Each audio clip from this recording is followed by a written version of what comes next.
Good morning, everyone. This is Stayer, a proof of stay app for holiday check, being able to verify that clients, travelers really have stayed at the hotel. Me, as a traveler working in travel industry, I think simplicity is key. This is why I don't want to have or need a great understanding about Web3. Certainly, I do not want to add an additional system, as we have like thousands of systems in travel industry already. And I have only a few apps on my mobile phone, and I want to use existing apps. Did you know that about 70% of the reviews on Holiday Check today are being detected by a machine learning algorithm from Holiday Check, but 30% of the reviews are still being checked manually by a team in Poland. So imagine having a team just reviewing reviews and getting in touch with the client, asking, hey, are you a real person? Is it a fake book review or is it a real review? So what are the benefits with our app for Holiday Check? They can automate their processes, so no longer teams in Poland. They can actually reduce costs with technology, and also increase revenue by selling their reviews to third parties, such as TUI, as I'm doing already today. The reputation or as a client, I feel more secure by reading verified reviews on Holiday Check rather than Google. Plus, the customer experience, leaving and review and not getting contacted by Holiday Check, but being an automated process that, hey, my review has already been verified, quite a great experience. This is us, CEEBF. And our challenge is how to avoid fake reviews on Holiday Check. What's in our backpack? I think we spent 5-6 hours discussing how we would want to revolutionize everything. We were talking about finding solutions for Google, etc. And then we got to the point where we said, hey, we need to make assumptions. That's when we approached Konark and said, can we assume that check-in moment is enough for a proof of stay, and that the reviewer has downloaded the Holiday Check app, which requires a login?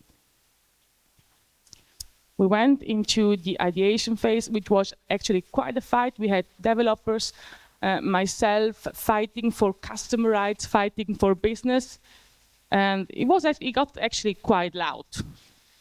And at the end, Jax finally had his moment. He came up with that idea.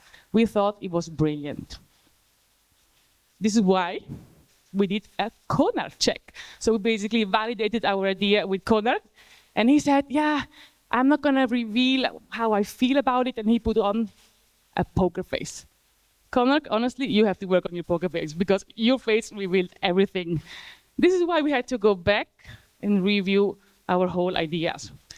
So why, after putting on his poker face, he told us about a bedtime story.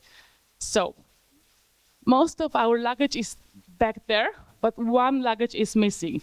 One person did not get the luggage from the hotel. And basically the luggage is held as a hostage. Why? One of us had a really bad experience last night in the hotel, and the hotel is now afraid that it will leave a bad review. So, what is happening? The luggage is held back, and the client is not allowed to leave a review.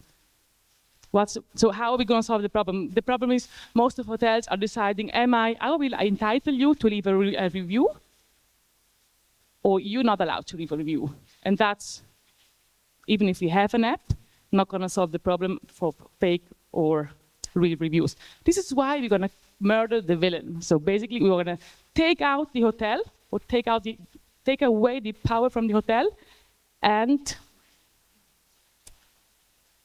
put a screen at the check-in where when a client actually approaches the hotel and does the check-in, he's allowed to scan the QR code. The QR code and all the technical things, which I am not good at, is going to be presented by my colleague Jax. Hi. Is voice all right? Can you hear me? Am I not too loud? Is everything Gucci? Nice. So my name is Jax. Like back in the day, I was called Jax. Now I'm Cube, but that's besides the point. So the idea was to have a really simple system that can be implemented easily. You don't need any fancy screens. You just need a mobile phone at the hotel, and you need a mobile phone for the traveler. You go on a website, you scan the QR codes. Your phone has the wallet, and once everything is verified, you will either get a traditional token not an NFT, but a traditional code that you can then use at Holiday Check's website to verify that you were actually there, or to mint an NFT and to see that you were actually there. So how does this work? Does anyone of you know the checkout codes at McDonald's? You know, you have these big screens and you want to get the discounts. They are linked to your app, but somehow now they have to verify that you are actually the person you're saying you are. And what they do is they generate basically a one-time password, which is constantly updating and is linked to your personal session.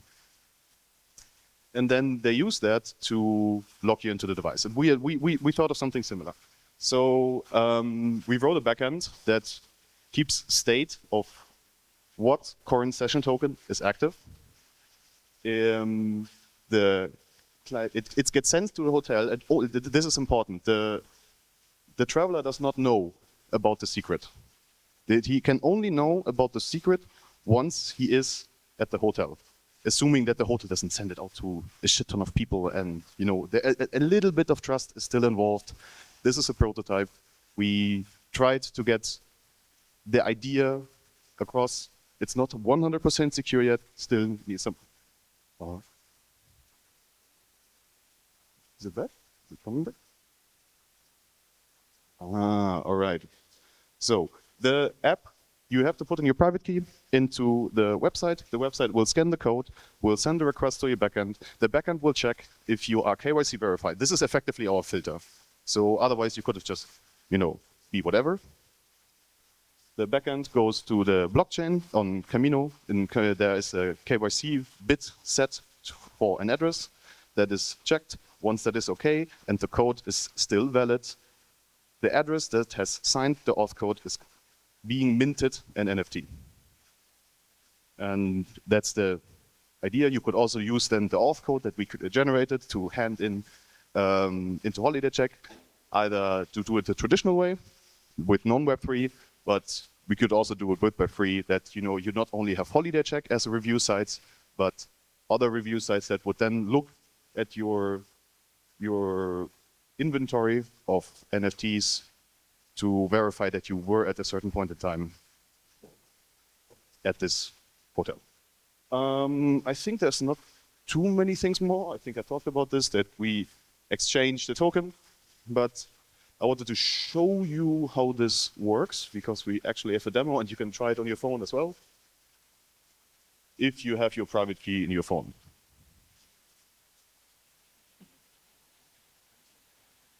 So, right. I will now figure out how to get my private key into my browser, because that is actually not a solved problem, at least for standard iOS browsers. So it looks like this. I have a small pop-up window. I put my code in there. The website is going to validate it. If it's okay, it's going to ask me for camera permissions. And I assume this code is outdated. See, this code is now not valid anymore. Once I refresh it, I should get a new code. And I need to do the refresh again because it's a prototype and I hate frontend. Like, I genuinely despise it. The fact that it works at all is mind-boggling to me. So now if I scan it, I should get a check mark. That means I am KYC verified, and the auth code that my phone signed is still valid. And if I now look on Camino Scan, I should have, hopefully,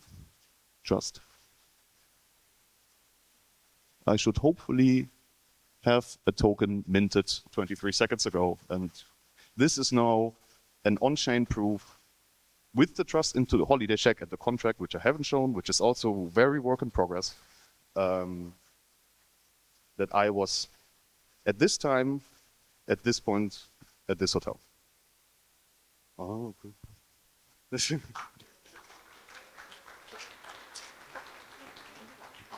I didn't look at the time. Do we still have time for questions, or are there even any questions? Okay. I don't think so. For real? Okay, then good luck. Thanks for listening to me, and enjoy. Thank you, Jax. Thanks a lot. First question is for Kona.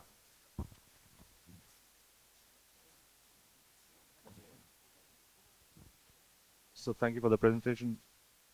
In this particular case, for example, if 5 of us would scan the code at the same time, what would happen then? Yeah, that's a technical thing. If 5 of us would scan the code at the same time, what would happen? You all look at NFTs. But then the NFT is just a QR code, like in your case? Yeah, that's the thing. Like, where do you put the chain of trust? Like, where do you start it? Like, do we actually trust the devices? Thank you. Do we actually trust the devices that you do the calculations? Because we need to trust the chip companies that the chip is printed in such a way that it actually does what it does. As we talked in the beginning, you do machine learning to do prediction on how likely a review is fake. And what we try to do with this is give additional data points that can skew the distribution of your prediction such that you do not need to check as much. I didn't do the math on it, but I assume that it's cheaper to pay the gas fees to write something on chain for the traveler, or let's say write something on chain, and then to actually call them. Because, instead of calling them, you could ask them, please sign this new piece of information. So you still prove that they know of the private key. And they wouldn't want to share their private key because there is KYC information attached to the private key. And if I have the private key and the KYC information is attached to it, people could do whatever. They could do fraudulent stuff, and they could then be pursued for it. So there's some kind of skin in the game that, I put my face up to the camera and got that check mark. So that's basically, it's not a be-all, end-all solution. It's another data point that makes verification easier and cheaper, I assume. Thank you. Yeah, I have another question. Can you hear me? Okay. Now, can you hear me better? Yeah. So the question here is, when you use NFTs, you actually really need to pay gas for that. Someone needs to pay the gas for that. So my question would be, have you even thought about using, for instance, the verifiable credentials that you could generate with Polygon ID plus the nullifier function that would actually, after the first use of that credential, then would, so to say, cancel the validity of that credential? To be honest, I skimmed the documentation, and we wanted to have something that is understandable for both for Web3 and non-Web3 people, and that just didn't click. Okay. Someone had to build it, and I was building it, and I decided against it because I knew that there is a flag on chain that does KYC, and just checking a bit instead of doing what you were doing. It's still fast. It's still a good solution. We just chose something different. That's perfectly fine. So you see advantages on using NFTs then. So you think it's much more accepted by even not Web3 people. come So again. you believe that NFTs are much more accepted nowadays for, let's say, not non-Web3. The NFTs are, in my opinion, more of a gamification thing. It's more that, you know, I got this thing that is now, there's now a value attached, and even if, I didn't know if we like turn off transfers, but that is now like linked to my account, I cannot remove it, I have to stamp on chain that I did something. And people who believe in the idea of immutable state, validated by all those validators here, may see value in that and Yeah. can be sold on that. I'm not sure if that is a very large audience, but the audience, the younger generation who at least tries to understand what we're doing here may be susceptible to it. Okay, thank you. Other questions? Time. Thank you, Jax. Thank you, CEEBF.